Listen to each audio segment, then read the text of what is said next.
So the award for the best performance by an actress, Grace Kelly for The Country Girl.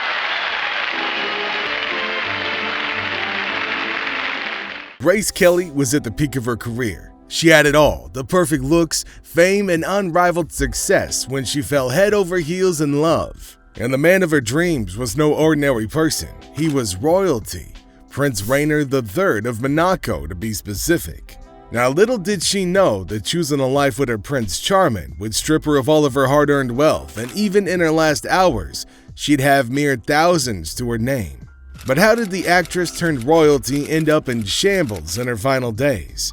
The truth remained hidden for far too long, but a recent documentary has revealed the deepest, darkest secrets of her life. So keep watching as we uncover the real story of Grace Kelly. Grace was born on November 12, 1929 in Philadelphia, Pennsylvania, into a prominent family. Her father, John B. Kelly Sr., hailed from Irish immigrant roots and achieved fame, winning 3 Olympic gold medals for sculling. He also ran a successful brickwork contracting company. Her mom, Margaret Mayer, was of German descent and had a background in physical education. The Kelly family had quite a pedigree. Grace's uncle, Walter C. Kelly, was a vaudeville star, and her other uncle, George Kelly, a Pulitzer Prize-winning dramatist. But since her childhood, Grace's dreams were a world apart from what her strict Catholic family could ever have imagined. She wanted to be a star, an actress, and her flair for dramatics started to show when she was just 12 years old. Young Grace would participate in school plays, dramas, and dance programs whenever she could. And it's no surprise that growing up, she wasn't happy with the traditional path laid out by her elders. But given her background and family values, her father was strictly against her passion. He viewed acting as a slim cut above streetwalker at the time. However, Grace couldn't let her passion slip away. Therefore, in 1947, she signed with the Walter Thornton Model Agency, entering a world that would change her life forever. Kelly moved to New York City, the land of dreams, after starting her modeling career. But life in the Big Apple wasn't all glitz and glam. In fact, it was far from glamorous. Some of her earliest modeling gigs were doing commercials for bug sprays and even cigarettes. However, she soon caught the eye of television producer Delbert Mann. Now one look at her and he knew Kelly had potential.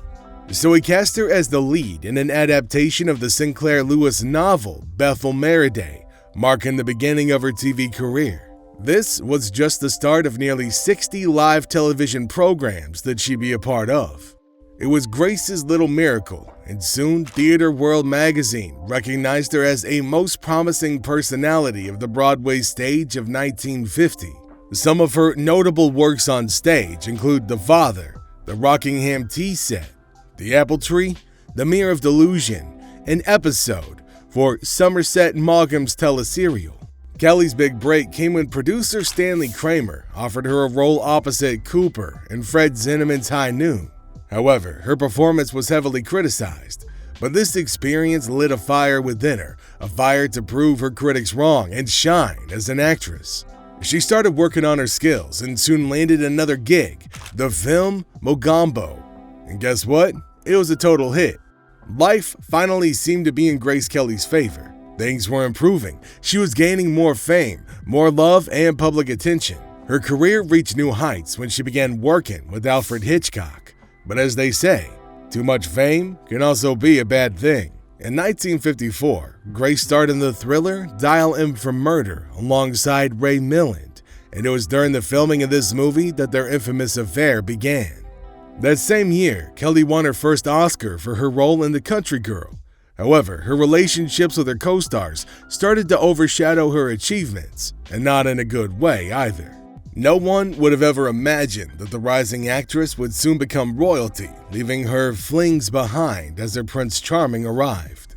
In 1955, Kelly led the U.S. delegation at the Cannes Film Festival. During her time there, she was invited to join Prince Rainier III, the sovereign of the Principality of Monaco, for a photo session at the Prince's Palace. After a series of delays and complications, she finally met him at the palace on May 6, 1955. Now you might be wondering what happened next. Well, let's just say that the shoot went pretty well. There were instant sparks and butterflies on both sides. The simple photo shoot turned into a year-long courtship, and then came the moment every girl dreams of. They decided to tie the knot. In the Monaco tradition, 2 ceremonies were necessary for their marriage, civil and religious. The 16-minute-long civil ceremony took place on April 18, 1956, in the Regal Palace throne room of Monaco, with 3,000 Monegasque citizens. Now, the religious ceremony was held the following day in Monaco's St. Nicholas Cathedral, led by Bishop Giles Barth. This extraordinary wedding captured over 30 million television viewers, heralded as the first modern event to generate media overkill.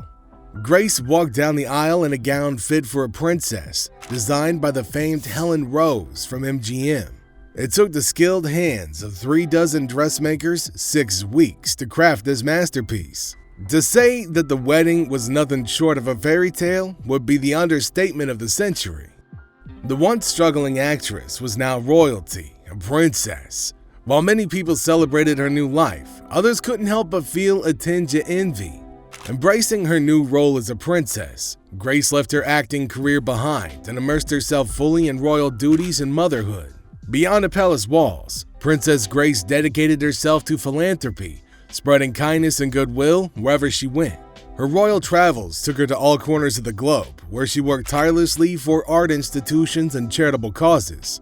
She even published her own book. Kelly had fully transformed herself to fit into her new life. However, fate had other plans in store. On September 13, 1982, at the age of 52, Princess Grace was driving back to Monaco from her country home.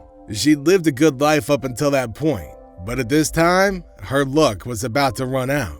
During her drive, she suffered a mild cerebral hemorrhage, causing her to lose control of her 1972 Rover P6 3500. The car veered off the steep winding road and plunged down the 120-foot mountainside.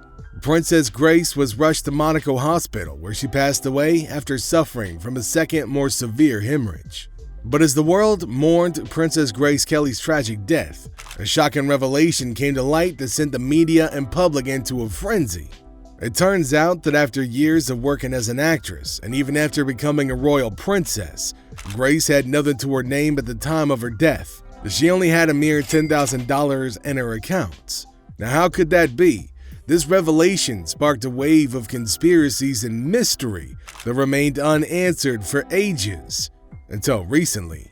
All the secrets about Princess Grace's missing money were revealed in a recent documentary in 2021 that set the media on fire. Grace lost her entire fortune, all for love. The royal family, despite having all the riches in the world, asked her for a dowry to marry the prince. Grace, true to her feelings for the prince, paid $2 million, which in today's terms would be about $20 million, just so she could marry him. This wiped out her entire savings, and the other half wiped out her inheritance. At that time, people thought she'd hit the jackpot, but in reality, she had sacrificed her career, her dreams, and her hard-earned money to be with a man that she loved. Grace's story teaches us that things are not always as they seem. Despite her success as an actress, she sacrificed her career and dreams for her family, and being part of the royal status wasn't all roses like most people had imagined it to be. Yet, she did it all for what mattered most to her: love and family. But there's something that's been bothering me since I watched the documentary. See, it claims that the actor had 3 wills, one of which was missing, and nobody was able to access it. So what do you think that document was all about? Could there have been a more sinister reason why it's missing? Was it really an accident? Make sure you share your thoughts in the comment section down below, and I'll see you in the next video.